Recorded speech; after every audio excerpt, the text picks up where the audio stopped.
네, 퇴근길 라이브 함께하고 있습니다. 네. 벌써 수다가 시작됐습니다. 오늘 이 시간 북적북적하니 네. 기대가 좀 되고요. 저희는 약간 오늘은 방청객 모드로 두 분의 이야기를 잘 들으면 좋을 것 같아요. 선생님. 그러면서도 사실 진짜 궁금한 것들이 많고 네. 사실 막 이런 저희는 뭐 세상 돌아가는 내용이나 이런 아이템 등에 대해서 분석할 줄은 아는데 오히려 더 큰 그림을 보는 데에서는 여전히 부족한 부분들이 많거든요. 약간 프레임이 씌워져 있죠. 그렇죠. 이게 돈이 되나, 맞습니다. 산업이 되나 네, 이렇게. 그래서 사실 뭐 이런 이 누리호 발사와 관련된 부분에서 네. 바뀌게 되는 여러 생태계라든가 앞으로 우리 의 미래라든가 이런 부분에 대해서 조금 밑그림을 그려볼 수 있는 그런 시간 될 수 있을 것 같습니다. 네. 자, 오늘 이 시간에는 글로벌 항공우주산업학회의 신동춘 회장님 그리고 과학평론가 이독실님 함께하도록 하겠습니다. 두 분 어서 오세요. 네, 안녕하세요. 네, 반갑습니다. 네. 어디 두 분은 혹시 아는 사이이신가요? 초면입니다. 초면이세요? 네. 초면임에도 불구하고 저희는 이제 오늘 화기애애하게 자연스러운 우주 이렇게 막연하게 저희는 생각하는데 두 분은 뭔가 우주 과학적인 측면은 사실 굉장히 자주 접하는 아이템이고 영역이시죠. 뭐 발사체 관련된 내용이라든지 네. 그렇죠. 대답을 해주세요. 네, 대답을 해주시기 네, 바랍니다. 알겠습니다. 네. 자, 그렇다면 오늘 이제 가장 핫한 이슈는 누리호 발사가 연기가 됐어요. 네네. 이게 왜 연기가 됐는지부터 일단 모르시는 분들을 위해서 좀 정리를 어떤 분이 해주실까요? 회장님 먼저. 네. 네. 예, 제가 오후에 그 어느 방송에서 생중계를 하더라고요. 중계를 해서 6시 24분에 발사가 된다고 하다가 한 4시경쯤 뭐 문제가 생겼다고 네. 해가지고 조금 이따 과학기술정보통신부 차관이 발표를 하는데 오후 3시쯤에 기술적 문제가 발생을 했는데 그 추진제라고 하면은 연료하고 산화제예요. 네. 네. 추진제를 이제 충전 절차에 돌입을 했는데 발사체를 제어하는 컴퓨터와 발사대 설비를 제어하는 컴퓨터 간에 통신 이상이 생겼다는 게 이 거기 고정한 그 팀장의 본부장의 설명이었어요. 그렇군요. 그러니까 뭐 기기 자체의 문제는 없었다는 예, 거잖아요. 기기 자체는 발사체 없는데 문제는 그 없는데 뭐 통신이니까 예. 거기 인터넷은 뭘 쓸까요? KT를 쓸까요? SKT를 쓸까요? LG를 쓸까요?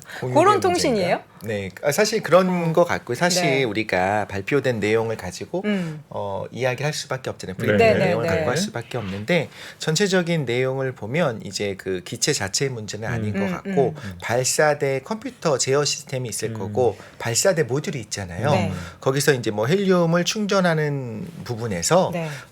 그 밸브를 여는 명령을 내렸는데 네. 우리가 자동으로 당연히 이렇게 열게 되어 있는데 그 부분이 제대로 동작하지 않은 것 같다라는 기사들을 좀 봤어요. 네네.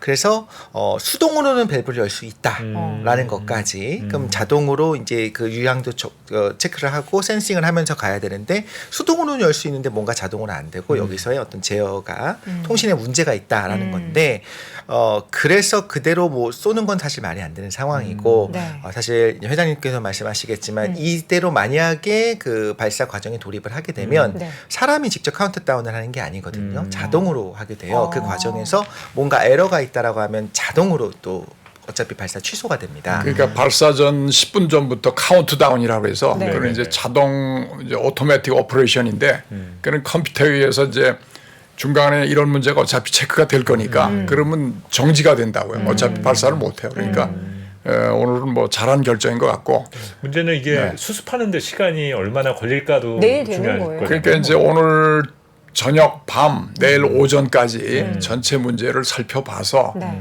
큰 문제가 아니고 다 해결이 되면은 내일 저녁 같은 시간에 네. 쏜다는 얘기고 생각보다 문제가 큰지 안 큰지 모르지만 네. 해보니까 크면은 며칠 연기될 수도 있고 또 상당히 연기될 수도 있고 사실 뭐 그건 날씨라든지 이런 가변적이죠. 외부적인 환경도 되게 중요하잖아요. 뭐 내일까지는 크게 날씨에도 변화가 없는 것 같은데 사실 또 주말로 가면은 비 예보도 있는 것 같고. 주말에 비 온다고 네. 합니까? 예, 뭐 또 그런 부분이 있더라고요. 그래도 네. 뭐 하늘이 열린다라고 표현을 하잖아요. 지금 우주에 있는 다른 어떤 위성들이라든가 이렇게 충돌도 좀 조심해야 되는 상황이고 또 이제 그 로켓이 가는 가운데서 1단, 2단이 떨어지는 그런 곳의 공역에도 다 미리 이제 통보를 하게 되어 있습니다. 네네네네. 당연히 발사 예비일이 잡혀 있기 때문에 되어 있겠지만 뭐 사실 방송과도 마찬가지지만 한다고 했는데 이게 연기되는 것들은 당연히 저는 위험성을 안고 발사하는 것보다 훨씬 좋다고 생각을 하지만 아예. 생각보다 쉬운 일은 아닐 수 있어요. 그럼에도 불구하고 발사 시간은 이제 뒤에도 나오겠지만 굉장히 이번에는 궤도 자체가 중요하기 때문에 6시 24분 거의 동일한 시간으로 이제 내일도 발사를 한다고 하면 그 시간이 될 거로 보입니다. 그게 시간을 6시 24분으로 설정한 이유가 방금 말씀해 주신 궤도의 뭐 흐름에 있어서 다른 거에 방해받지 않기 위해서 정해진 시간인 거예요? 네, 사실 이번 발사는 이제 3차 발사잖아요. 네. 세 번째 발사. 첫 번째 발사, 두 번째 발사는 성능 점검 테스트였어요. 그런데 이번에 정말로 이제 2차 발사에 성공을 하고 네. 제대로 되는구나를 확인했기 때문에 3차 발사에서 하려고 하는 건 크게 두 가지가 있다고 볼 수가 있는데 관점에 따라 다를 수 있겠지만 시동위성 발사가 정말 맞습니다. 그래서 말하자면 손님을 태운 겁니다. 그럼 손님이 가고자 하는 곳으로 그 시간에 가야 되거든요. 네. 근데 그 주 손님이 되는 차세대 소형 위성 2호가 레이더를 사용을 하거든요. 근데 그 레이더는 전력을 많이 쓰기 때문에 계속 햇빛을 받아야 돼요. 태양빛을 받아야 돼요. 근데 이제 뭐 보통 위성이 한 바퀴 도는 것이 태양 동기궤도 한 바퀴 도는 게 대략 90분 정도라고 본다면 이제 생각을 한번 해보는 거예요. 한낮에 소켓을 썼다. 그래서 한낮에 우리 위를 지나간다라고 한다면 상식적으로 저 뒤로 가게 되면 한밤중이겠죠.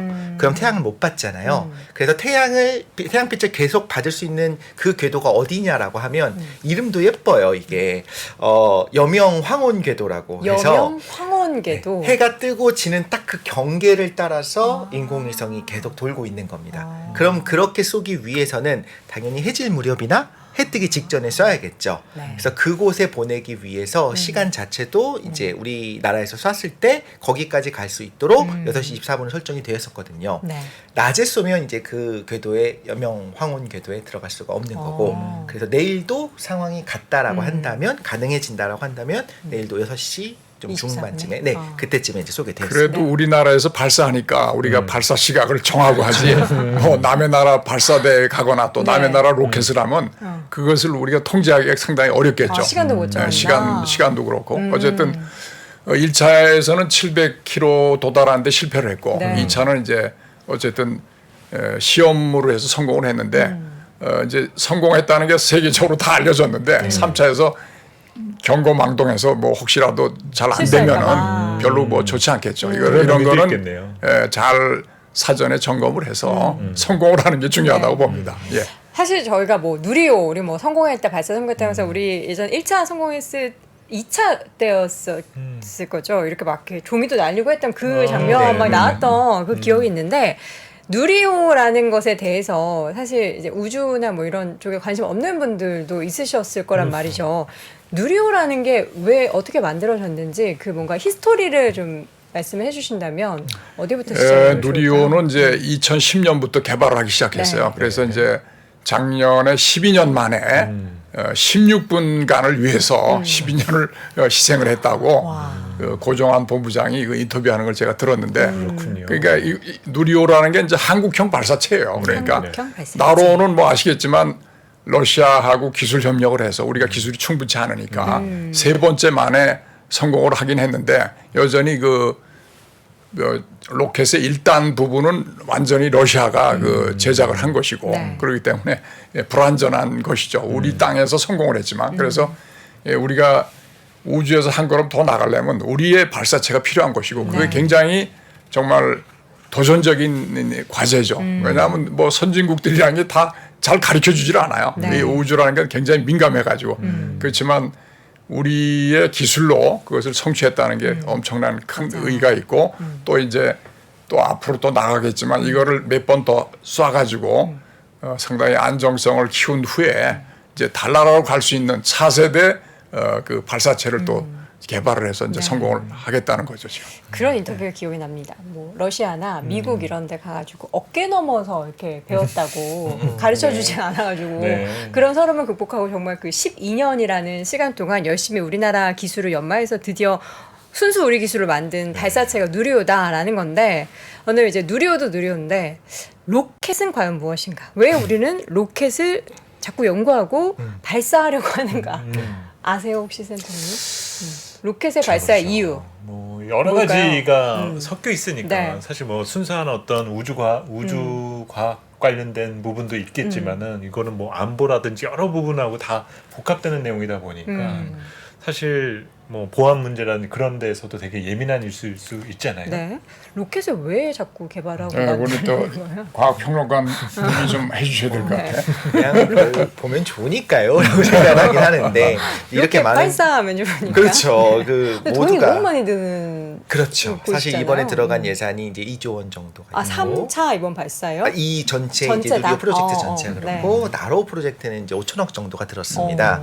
그럼 이거 정도의 효용이 나오느냐에 이제 의문이 들 수밖에 없는데 이게 모든 게 좀 복합적으로 연결을 해서 말씀을 드리자면 누리호는 이미 성공을 했고 이제 상용 위성으로 위성 발사 이제 시작하는 거잖아요. 이건 대외적으로 공표를 하는 겁니다. 우리가 쏴줄 수 있어. 우리한테 클라이언트가 되라. 우리가 할 거다. 나의 동료가 되라 이렇게 얘기하는 상황이 된 거고 네. 그러면서 원하는 시간에 원하는 장소에 놓을 수 있는 기술이 있다라고 하는 걸 이제 공표하기 위해서 이런 발사를 하는 거죠. 그래서 상업적으로 일단 가능성이 있다는 거고요.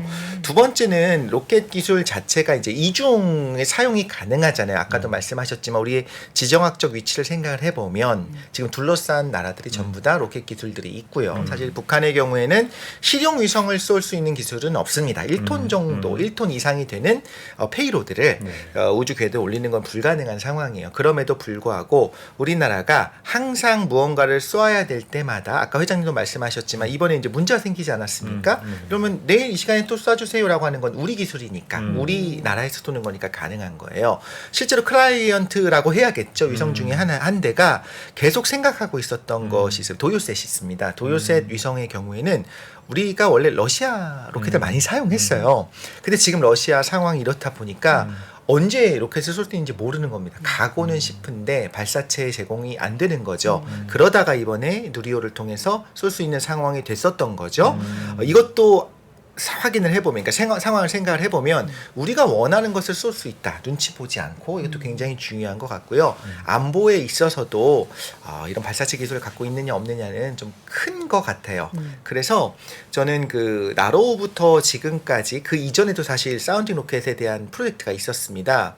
생각보다 늦게 시작했어요. 제가 볼 때는. 근데 그러니까 군에서 사용하는 그런 로켓이나 군에서 사용하는 미사일이야 뭐 개발을 하고 있었겠지만 93년 엑스포 때 처음으로 KSR 1호 발사를 하고 그 이후에 개발되는 과정을 보니까 제가 볼 때는 너무나 이렇게 할 수밖에 없는 상황으로 개발이 되는 거예요. 일단 첫 번째 발사는 어떻게 했었냐면 사운딩 로켓이라고 해서 대기 관측 로켓입니다. 대기를 관측하는 용도로. 여기서 말하는 사운딩이라고 하는 거는 배가 이 아래 바닥까지 깊이가 얼마나 되는지 이렇게 내려보면서 옛날에 범선들이 이렇게 내리면서 확인하고 관측하는 그걸 사운딩이라고 했어요. 그래서 사운딩 로켓은 위로 던지는 겁니다. 그래서 확인을 해보는 건데 그 로켓으로 우리가 개발하고 싶었던 건 뭐냐면 첫 번째 그 고체 연료 엔진을 만든 거고요.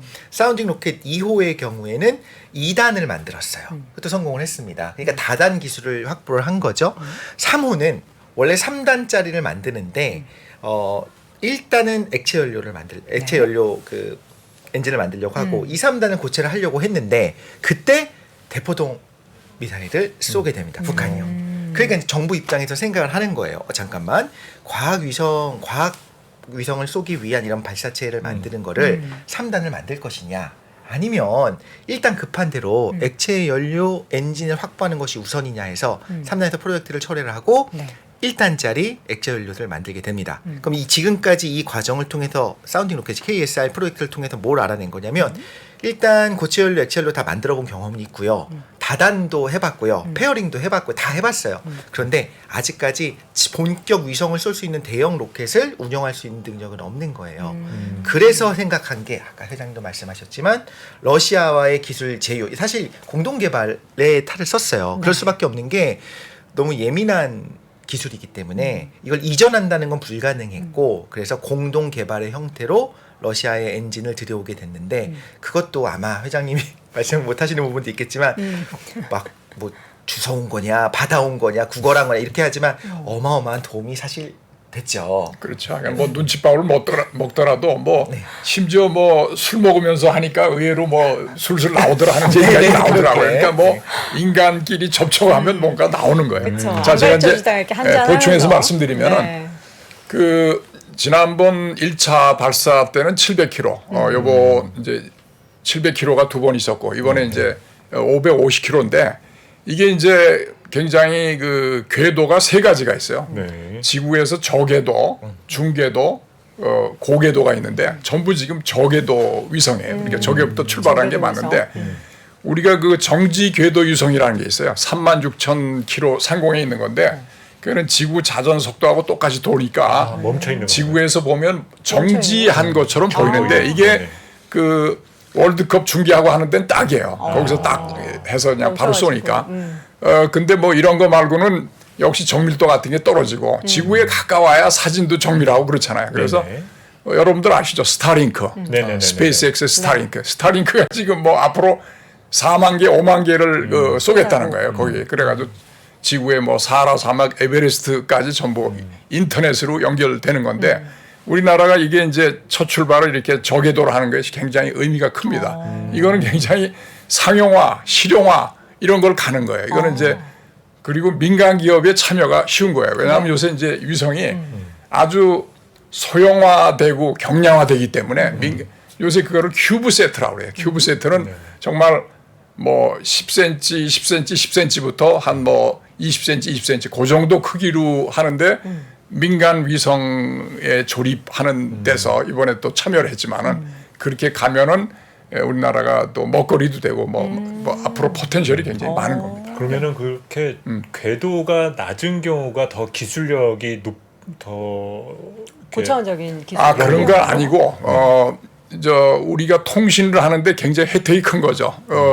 통신이 절단이 안 되고 빨리빨리 들어올 수 되고 있으니까. 또 영상도 더 선명을 하고 빨리 전송이 되고 그런 장점이 있고 이게 이제 나중에 하면은 6G를 우리 6G가 중요하잖아요. 6G를 하는데 굉장히 중요하다는 거죠 지금. 그럼 그 저궤도, 중궤도, 고궤도 그거는 네. 우리가 선택을 할 수 있는 건가요? 아니 그 위성을 쏘기 어느 궤도에 올리느냐 하는 건 선택의 문제죠. 그걸로 그 쏘는 사람들이 쏘는 사람들이 무슨 그래요? 목적을 가지고 쏘느냐에 따라서 틀린 그럼 거고. 뭐 중궤도나 그 고궤도는 또 그런 다른 부분에 영역에서?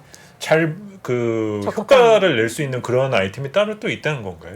그렇죠. 뭐 정지궤도 위성 같은 건 또 그런 중계 효과가 있고, 예, 그 각각 목적이 틀리지만 옛날에 그 뭐 중궤도나 저 고궤도는 나사가 국가 목적으로 뭐 쏘는 것들 하는데 요즘 이제 저궤도가 굉장히 상업적으로 민간 기업들이 이제 뛰들면서 많이 하는구나. 이거는 사업이 번쩍번쩍하는 곳입니다. 정지궤도는 아예 그러니까 정해져 있어요. 말씀하신 것처럼 딱 36,000km로 정해져 있으니까 그곳을 따라 쫙 있는 거 거기까지 쏘는 거고 제가 알기로는 중궤도의 대표적인 게 이제 GPS 위성들이 근처에 있어요. 너무 중궤도. 가까우면 이제 커버리지가 작아지는 거고 그렇게 움직이게 만든 게 중궤도에 있는 건데 사실 뭐 예를 들면 차가 있습니다. 그럼 대전까지 갈 수 있으면 사실 광주까지도 갈 수 있고 대구까지도 갈 수 있어요. 그래서 네네네. 중력을 벗어나는 그 과정에서 물론 오해하면 안 되는 것이 뭐 고궤도까지 올라갔다고 해도 중력을 벗어난 건 아닙니다만 네네네. 앞부분에서 어마어마한 양의 에너지를 소비를 해요. 그러면 사실 저궤도를 올릴 수 있는 페이로드 얼마 1.5톤을 올릴 수 있는 능력이 있다라고 하면 네. 당연히 더 높은 곳까지 올릴 수 있는 능력은 있어요. 그거는 이제 설계를 하기 나름이고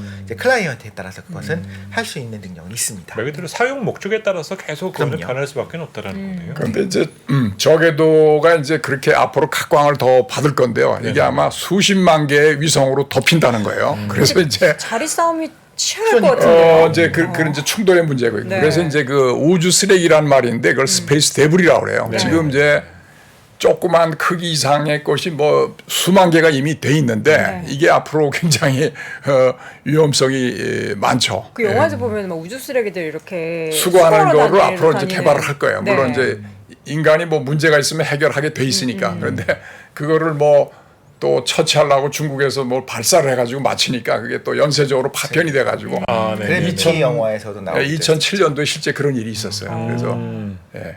적에도 위성은 산업적으로 더 많이 쓰일 예정이기 때문에 우리나라에서도 계속해서 관련해서 적에도 위성, 적에도 로켓이라고 해야 되나요? 위성? 위성이죠. 저기도 위성을 위성이죠. 쏘게 예, 된다. 로켓은 이제 운반체고 거기에 기능을 하는 건 위성이에요. 네. 인공위성. 예, 그 이제 위성이 중요하죠. 위성이 중요한데 네. 지금 근데 우리는 로켓 발사에 대한 기술을 겨우겨우 지금 만든 거잖아요. 확보를 하고 네. 이제 세 번째 만에 진짜 상업적으로 쓰일 위성을 이번에 탑재를 해서 올리겠다는 거예요. 550km에. 탑재되는 위성이 8개가 들어가는 걸로 알려져 여덟 개, 있잖아요. 여덟 개죠. 사실 예, 이제 이 위성들이 각각 어떤 역할을 목적으로 그러면 올라가는 건가요? 주가 되는 것이 지금 아까 처음에 이 궤도를 선택하게 만들었었던 그 차세대 소형 위성 2호인 거고요. 그 다음에 아까 러시아 로켓을 쏘려고 계속 준비하고 있었던 이게 항우연이 아니고 이름이 비슷하다고 하면 또 죄송한데 그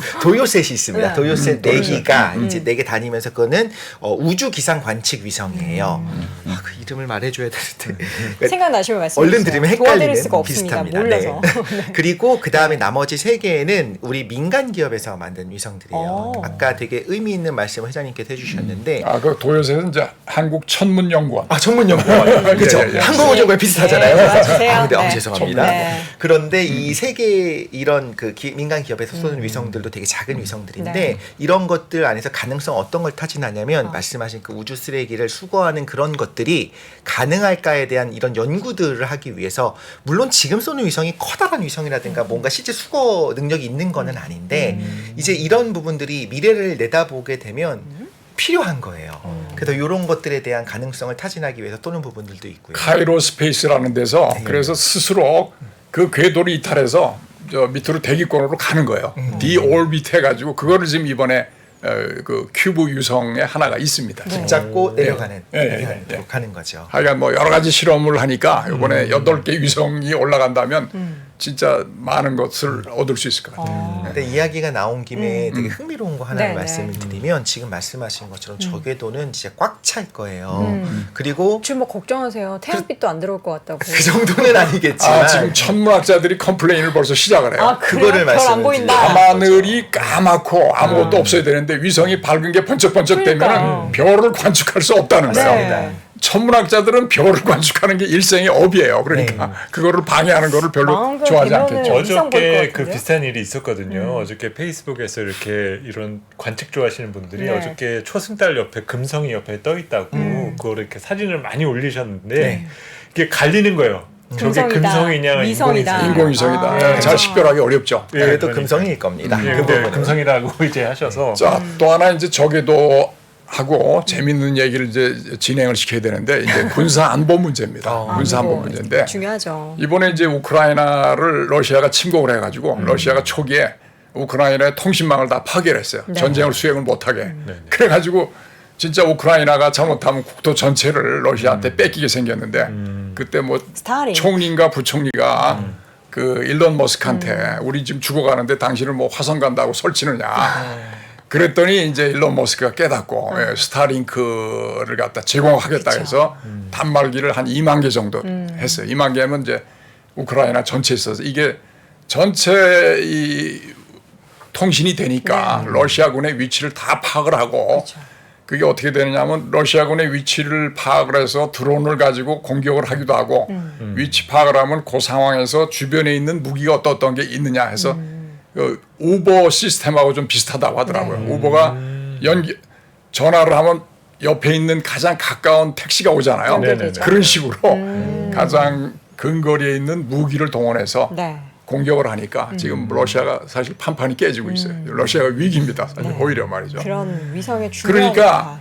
이 저궤도에 이 군사 위성을 많이 올리는 것이 네. 지금 뭐 우주 전쟁이라고 전쟁이죠. 하죠. 이제 본격화돼 있고 중국이 지금 또 미국이 앞서가니까 자기들도 뭐 아마 수천 개 이상 쏜다고 이제 발표를 벌써 했습니다. 그래서 우주가 평화로운 공간이 아니라 치열한 전장의 공간이다. 이게 현실입니다 지금. 그러니까 우리나라도 좀 빨리 해야 되는 맞습니다. 거잖아요. 그러니까요. 우리나라도 북한 핵을 들여다보려면 관측위성 사라고 하는데 그 이제 영상 레이더는 구름하고 뭐하고 관계없이 지상의 거를 다 볼 수가 있어요. 네. 그런 거를 저궤도에서 하면 굉장히 그 선명하게 정밀적으로 포착을 할 수가 있죠. 예. 아이들한테 이렇게 우주 발사체에 대한 상당히 좀 이런 큰 그림을 얘기를 해주는데 전쟁 얘기. 전쟁 상업적이고 뭐 그게 아니고 제가 이제 강조하고 싶은 건 우주가 자꾸 이제 우리 생활하고 좀 멀다, 뭐 공상 과학에 나오는 네. 거다. 그게 아니고 아주 우리 현실에 직접 지금 와닿는 거다 이제. 앞으로 지금 뭐 드론이니 UAM이니 저 지금 GPS 우리 저 자동차 네네네. 지도 자율주행도 하는 거 그렇고. 그러다 자율주행이라든지 인공위성에서 쏘는 그쵸. 좌표를 가지고 하는 네. 거예요. 그러니까 얼마나 지금 돼 있어요. 그다음에 우주 또 하나 예를 들어보면 지금 달에도 헬륨3라는 그 지하 자원이 있고 네. 또 소행성대에 뭐 많은 그 광물 자원이 있어요. 앞으로 지구에 에너지 위기가 닥치면은 가지고 이제 와야 되니까. 가서 채굴을 해서 가져옵니다. 지금 그것들을 앞으로 또 네. 그게 상업적인 그 경쟁이 아마 치열하게 될 것 같아요. 지금까지는 이제 달도 그렇고 누구의 것도 아니니까 먼저 가서 그냥 하는 거예요. 그래서 어떤 나라들이 이제 자기 소유 거로 하려는 그런 움직임을 살짝 보일랑말랑해요. 우주도 마찬가지인 게 물론 이제 국제적인 규약은 있지만 뭐 여기는 우리 땅이니까 쏘면 안 된다 뭐 이런 게 당연히 없지 않습니까? 근데 이건 정말 좀 심각한 문제가 될 수 있겠다는 생각이 들기도 하고 사실 불평등의 문제이기도 하죠. 지금 탄소 배출도 비슷한 건데 예를 들면 개발도상국이란 말이 요즘은 뭐 적합하진 않겠지만 이런 나라들 입장에서는 뭐 산업혁명했었던 너네 영국, 미국 뭐 이런 나라들은 지금까지 탄소 팡팡 쓰고 그리고 이제 와서 산업 구조가 바뀌고 나니까 우리한테는 왜 그 탄소 배출을 못하게 하냐 네. 이런 볼멘 소리가 사실은 맞는 말일 수 있잖아요. 마찬가지로 먼저 우주 개발을 시작했다고 해서 거기에 너무 많은 위성을 선점하고 있는 것들은 사실 이게 공평한지에 대해서 좀 생각할 필요가 있는 것 같고요.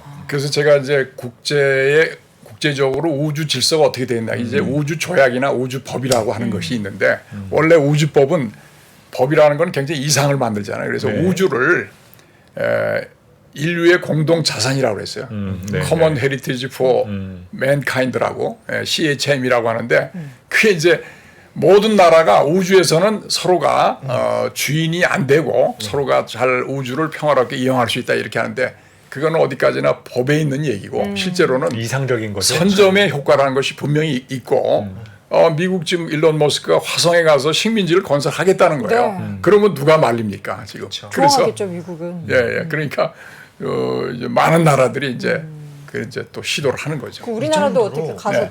선정하려고 하는 거예요. 그건 필요한 거 맞는 것 네. 같고요. 그런데 수만 기의 인공위성을 쏠 거라고 그때 거기까지 생각 못했을 수도 있을 것 같아요. 그래서 예전에 빌 게이츠가 640kb면 모두에게 충분한 용량이다 이렇게 얘기 무슨 말인지 모르시는 분도 있을 겁니다. 그때 그렇게 얘기할 네. 정도로 메모리 용량이 그 정도면 충분하다고 했는데 절대 그렇지 않은 것처럼 사실 수만 기의 인공위성이 빽빽하게 메운다는 건 상상하기 힘들잖아요. 그때는 그랬을 거예요. 처음에 시작할 때는 야, 이런 기술을 어떻게 너희가 따라올 수 있겠어 생각했을 것 같기도 하고요. 사실 아까 천문학자 말씀을 하셔서 그것도 살짝 재밌는 포인트가 있냐면 네.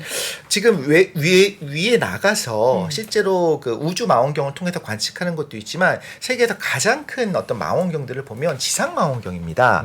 그럼 지상은 대기가 변하는데 어떻게 그거로 관측이 가능하냐 하면 요즘은 적응 광학 시스템이라고 해서 흔히 말하는 그 렌즈 선떨방이 들어가 있어요. 그래서 레이저를 손떨기 쏘고서 방식. 대기가 이제 움직이는 걸 보고서 그걸 역으로 추적해서 이 화상을 깨끗하게 만드는 거예요. 그러니까 우주에다가 막 이렇게 반경이 커다란 렌즈를 놔두는 거, 뭐 거울을 놔두는 건 쉽지 않지만 지상은 가능하잖아요. 그럼 지상에서의 관측이 굉장히 중요한 시기가 된 거예요. 이 대기의 움직임 정도는 보정을 할 수가 있으니까. 네. 그런데 그걸 찍을 때마다 계속 스타링크들이 줄줄줄 지나갑니다. 그러니까 이런 부분들을 근데 아까 말씀하신 조약이 있고 우리는 잘못한 게 없어. 우리 공동의 것이야. 네 거야. 내 이렇게 하는 상황이 됐는데 이제는 좀 다른 규약을 좀 만들어야 되지 않나라는 그런 시점이 된 것 같아요. 예, 지금 지구에 그게 비슷한 것이 있어요. 남북 조약이라고. 그러니까요. 남극에는 어떤 누구의 영토도 허용을 안 그렇죠. 하는 네네네. 어떤 자유로운 곳인데 그래도 남극 기지를 강대국들이 가서 먼저 설치를 하잖아요. 그게 그랬어요. 현실이고 네네. 우주도 비슷하다 그런 얘기예요. 근데 아까 이제 망원경 얘기 나와서 그런데 네. 그러니까 이제 지상의 망원경이 자꾸 방해를 받으니까 그러니까 한참 전에 이제 커블 망원경을 네, 네, 지구 네. 조개도 해서 많은 것들을 우주에 이제 신비를 알아내는데 그렇죠. 몇 년 전에 한술 더 떠서 제임스 웹 망원경이라는 거를 저 라그랑주 포인트라고 이 지구하고 태양의 한 중간쯤 되는데 방해받지 않는 그곳에서 요즘에 사진을 보내오는데 이게 뭐 우주의 태초의 뭐 빅뱅 같은 거 그게 지금 우주의 신비를 푸는데 굉장한 열쇠가 될 거다 하는 그런 얘기를 하고 있어요. 그래서 하여간 뭐 중간에 천문학자들이 떠 있는 건가요, 문학자. 그게? 떠 있죠, 떠 있죠. 그 네. 중력이 딱 안정적인 포인트들이 있어요. 그 라그랑주 포인트 중에 하나에 네. 보내서 허블 같은 경우에는 지구 궤도 근처 저 궤도를 돌고 있다면 그건 태양과 지구 사이에 어딘가에. 가장 쉽게 말하자면 둘이 잡아당기는 힘이 아슬아슬하게 균형을 중간에? 이루는 위치에 놔둔 거예요. 그래서 그걸 통해서 지금은 고해상도를 받을 수 있기는 한데 네. 그럼에도 불구하고 여러 가지 망원경이 있으면 좋겠고 저는 그 사실 회장님이 나왔으니까 이런 궁금함이 생겼어요. 어떤- 미국이 위성을 쐈는데 공공의 장소잖아요. 그 한 200m 가까운 곳에다가 중국이 떡하니 위성 올려놓으면서 아니 뭐 같이 쓰자, 같이 같이 앉읍시다 쓰는 거니까. 이러면서 이것도 됩니까? 같이 쓰기로 했잖아요. 사실상 도발에 가까운 느낌인데 공동의 공간이라면서요. 그런 일이 일어날까 좀 너무 궁금한 거죠. 하여간 뭐 우주에서의 지금 주도권을 잡으려고 뭐 중국이 또 안간힘을 쓰고 있고 뭐 그런데 뭐 어쨌든 부작용도 있겠지만 이게 전부 자본주의고 시장 경제 같은 겁니다. 선점이라는 것은 무시를 못하고 미국은 지금 선점을 하기 위해서 네. 노력하고 있는 데다가 우주군까지 창설했어요. 네. 우주군을 제6군으로서 여섯 번째 했기 때문에 이를테면 우주에서 인공위성에서 레이저로 지상의 그 기지를 파괴하는 거예요. 그 레이저라는 건 강력한 거거든요. 이거 이상 뭐 막을 수가 없어요. 그러니까 뭐 미사일 발사 이런 것들을 다 우주에서 공격하고 또 지상에서 위성을 공격하고 앞으로 뭐 그런 게 본격적으로 아마 될 것 같아요. 아, 근데 이렇게 얘기 들어보니까 강대국들이 막 가서 이미 막 다 점령해 버리고 하면은 우리는 지금 로켓 발사 이제 막 우리 기술 순수한 기술을 시작했는데 이거 더 빨리 막 돌려야 되는 빨리 거 해야 아니에요? 되는데요. 네. 모든 것이 우리나라 같은 나라가 뭐 빨리빨리 거기에 민족 아닙니까? 국력을 갖다 다 소진할 필요는 없고요. 아, 그래요? 그게 이제 동맹이라는 좋은 게 있어요. 이제 집단 안보잖아요. 그래서 세계의 많은 나라들이 나토다, 뭐 인도 태평양 뭐 동맹이다 이런 식으로 한미일 동맹이다 이렇게 지금 가고 있는 거예요. 우주는 우리나라는 어떤 나라와 동맹을 지금 맺고 있나요? 오늘 기술이 이제 월등한 미국하고 해야죠. 미국, 미국하고 일본 뭐 우리랑 이런 동맹 나라들. 맞아요? 예? 동맹 맞나요? 누가? 우리와 미국과 지금 동맹 맞나요? 기술도 잘 안 알려주고. 그 우주에 관해서 그랬어요. 우주에 관해서 그렇고 미사일 것도 미사일 통제 지침을 해가지고 사거리하고 중량을 굉장히 제한하다가 2020년 5월 21일 날 전부 해제를 했어요. 왜냐하면 한국이 중요하니까 미국만 가지고 있으면 이거 중국의 힘을 못 막아요. 그러니까 한국에 많은 걸 풀어줘서 그것 때문에 이제 중국의 어느 곳도 다 이론적으로는 다 공격할 수 있는 걸 미사일을 만들 수가 있어요. 그러면 회장님이 느끼시기에는 지금 미국이 우리와의 어떤 이런 우주과학 관련된 어떤 기술 협정이라든지 이런 것들이 예전보다는 많이 지금 개선되어 가고 있는 지금 거잖아요. 많이 미국이 이제 풀어주고 있고 네, 쉽게 네. 얘기하면 그 달을 갖다가 50년 만에 다시 지금 탐사를 하고 인류가 착륙하겠다는 아르테미스 프로젝트가 있어요. 네네네. 우리가 아르테미스 그 프로젝트에 협정을 맺고 참여를 합니다. 그리고 뭐 굉장히 많이 활발하게 돼 있어요. 지금. 사실 처음에 그 러시아로부터 이제 협력을 같이 했잖아요. 네네네. 그때도 미국이 좀 충격을 받았다고 해요. 말 잘 들을 줄 알았는데 말 잘 듣지 않았고 또 이런 것도 있어요. 그럼 일본은 우리보다 훨씬 더 먼저 로켓을 쏘지 않았나 최근에 계속 실패하고 있습니다만 그것도 미국이 그 당시에는 일본을 알려줬어요. 델타 로켓을 주고 좀 말하자면 도제식으로 그냥 전수는 아니더라도 봐봐 약간 프랑스가 핵 개발할 때 미국이 조금 이러면서 좀 해준 것처럼 네네네. 그런 부분이 있었는데 우리나라는 좀 강력하게 규제를 했거든요.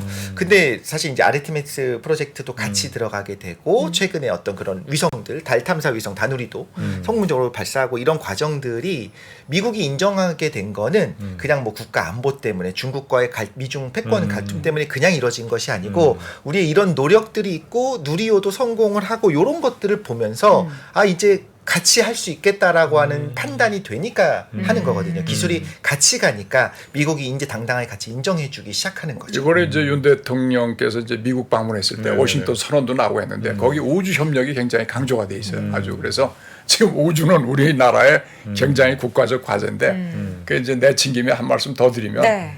이게 이제 새로운 시대가 됐어요. 그래서 뭐라고 하냐면 뉴 스페이스 시대가 왔습니다. 뉴 스페이스는 뭐냐? 뉴 페이스가 아니고 뉴 스페이스요. 스페이스. 네. 이제 우주라는 게 옛날에는 국가가 진짜 폼 잡는 용어로 많이 썼어요. 미국이나 소련이 서로 경쟁했어요. 소련이 가서 먼저 깃발 스푸트니크를 꽂고. 하니까 미국이 케네디 대통령이 난리가 났어요. 우리 저 어린이들 수학 교육을 더 강화해야 된다 네. 해가지고 결국은 다 따라가 가지고 하는데 러시아는 지금 국력이 쇠진돼 가지고 우주 정거장을 유지할 능력조차가 없어요. 비용이. 그래서 러시아는 이제 쇠퇴를 하고 있고 그 이제 우주 정거장도 미국의 민간 기업이 세계 업체하고 나사하고 계약을 맺었어요. 그걸 띄우겠다는 거예요. 그러니까 미국은 여전히 최강이고 미국 우주에서도 마찬가지입니다. 그래서 이제 민간 기업 얘기를 하니까 이번에 이제 그 한화 에어로스페이스라는 데서 체계 종합 기업 이 모든 컴포넌트를 조립하는데 누리호 발사하는데 그 역할을 했고 지난번 2차 때는 민간 기업이 한 300여 개가 참여를 했어요. 그러니까 이제는 항우연에서 이 개발한 기술을 민간 기업에 이제 이전을 하는 거예요. 그걸 뭐 공짜로 주냐 아니냐 그런 논란이 있습니다만 지금 왜냐하면 먹거리는 민간인들이 장사를 하고 돈을 버는 것이지 항우연이 돈 버는 기관 아니거든요. 우리는 그렇죠. 이거를 일자리나 돈벌이로 약간 또 연결을 시켜야 된다고. 미국이 지금 일론 머스크의 스페이스X 그다음에 누구의 그저 아마존 뭐 많이 있잖아요. 뭐, 큰 기업들이. 그게 이제 뉴 스페이스 스페이스입니다. 이젠 돈이 되는 시대. 네, 돈이 되는. 네. 그러니까 돈이 되니까 민간 기업이 가는 거예요. 또 비용을 일론 머스크가 많이 절감시켰어요. 우주 로켓을 재사용하는 그쵸, 거에 다시 오게 해가지고. 뭐 7번, 8번까지 쏘니까 돈이 얼마나 절감이 돼요. 그다음에 그 우주 로켓도 제조하는 것도 새로운 기법을 해서 뭐 하고 어쨌든 그렇게 비용이 절감이 되면서 이제 민간이 이제 뛰어들게 됩니다. 그 3차 발사의 포인트 중에 하나가 지금 네. 딱 말씀하신 그 부분이기도 해요. 지금까지 항우연에서 조립도 하고 발사 모든 운용을 했는데 이제부터는 민간 기업으로 그러니까 한화 에어로스페이스로 넘기기 위해서 이번에는 그 발사 운용하는 그 모든 과정을 이번엔 좀 참관식으로 뒤에서 보는 거예요, 기업이. 그리고 다음 4차 발사부터는 주도하기 시작하는 거고 조립의 경우에는 이제 4차 발사부터는 완전히 그냥 그 수주하고 그런 것들의 계약 관계 까지도 지금까지는 항우연이 했었다면 이제는 한화 에어로스페이스에서 이제 계약의 주체가 되는 쪽으로 민간으로 옮겨가고 있는데 굉장히 빠르게 옮겨가고 있는 거죠. 어떻게 보면 이것까지도 상업적으로 가능성이 있으니까 타진을 하고 이제 한화에서도 가져가는 거 아니겠습니까?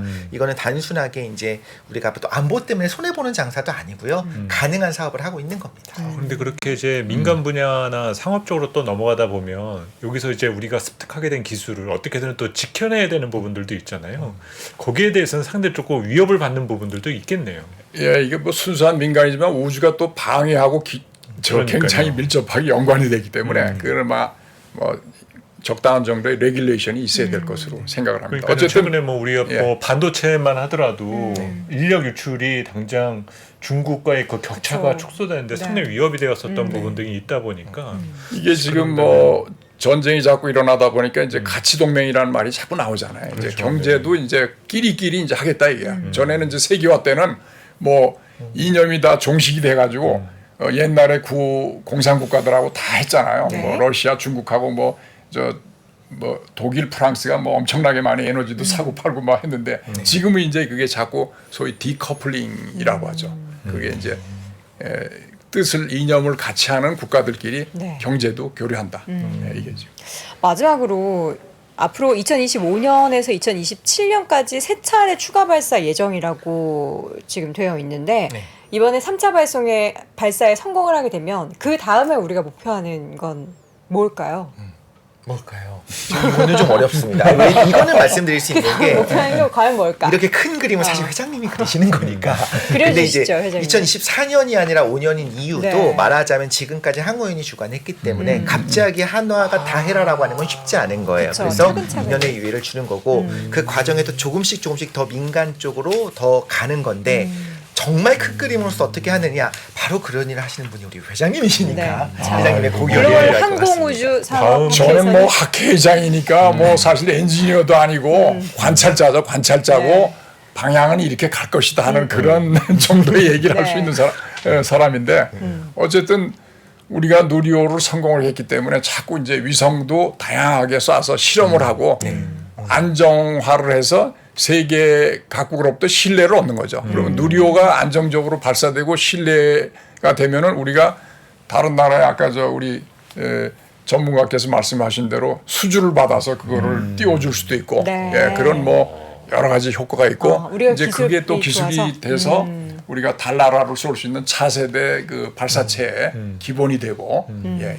그런 거 중요한 그러니까 잠깐 힌트를 모멘트가 주셨던 있겠습니다. 부분이 이제 민간으로 넘어가는 부분이 되게 힌트였었던 것 네. 같아요. 네. 이제 그러면서 여기서 이제 우리가 상업적으로나 경제적 가치를 어떤 식으로 뽑아낼 수 있는지를 이제 보게 되면 네. 그 이전되는 과정을 보게 되는 게 이번 발사 성공 이후에 좀 그려볼 수 있는 그림이 되는 것 같아요. 근데 저는 또 걱정되는 게 민간으로 넘어이 또 가격이 또 약간 이제 또 이건 뭐 가격이다라는 것보다는 이 과학 기술이 발전돼서 네. 우리 경제에 가져다 줄 수 있는 효용이 뭔지를 이제 우리가 봐야 되는 부분이니까 네. 사실 그 범위는 무한대라고 봐야 되겠죠. 근데 우주처럼. 그 가격이라고 말씀하셨는데 가격에 관한 한은 민간 기업이 훨씬 잘해요. 그렇죠. 왜냐하면 그러겠죠. 경쟁이 되고 자기들은 비용을 낮추지 않으면 도태되는 거예요. 생존할 수 없어요.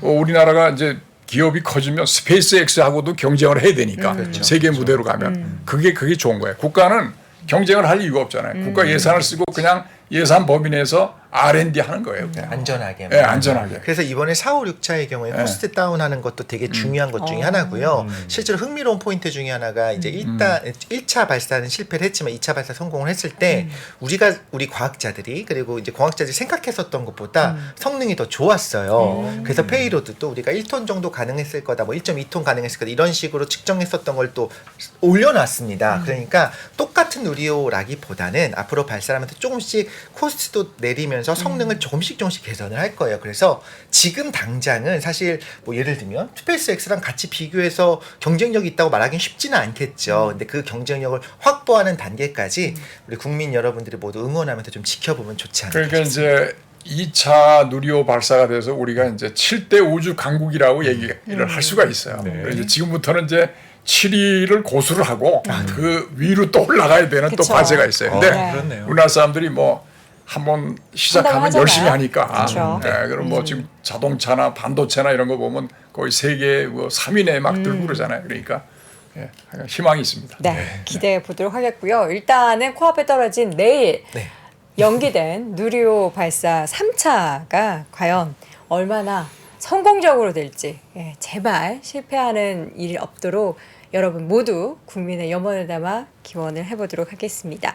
자, 오늘 재미난 또 이야기를 두 분과 함께 나눠봤습니다. 글로벌 항공우주산업학회의 신동춘 회장 그리고 과학평론가 이독실님 함께했습니다. 두 분 말씀 고맙습니다. 네, 감사합니다. 복잡하고 어렵게 느껴지는 재무제표와 용어들. 친절한 투자 멘토 사경인 마스터가 매주 새로운 콘텐츠로 알기 쉽게 설명해드립니다. 재무제표 분석과 포트폴리오 구성, 뭐 양대 재무제표라고 그러면 대차대조표랑 손익계산서가 있거든요. 매수 매도 방법, 이렇게 사는 게 좋겠네, 이렇게 사면 좋겠다. 근데 이렇게 살려면 뭘 해야 되냐면요, 나머지 3분의 1은 놔둬봅니다. 어디까지 가는지. 실전 투자 팁까지 알려드립니다. 오직 3프로 멤버십에서만 만나실 수 있습니다.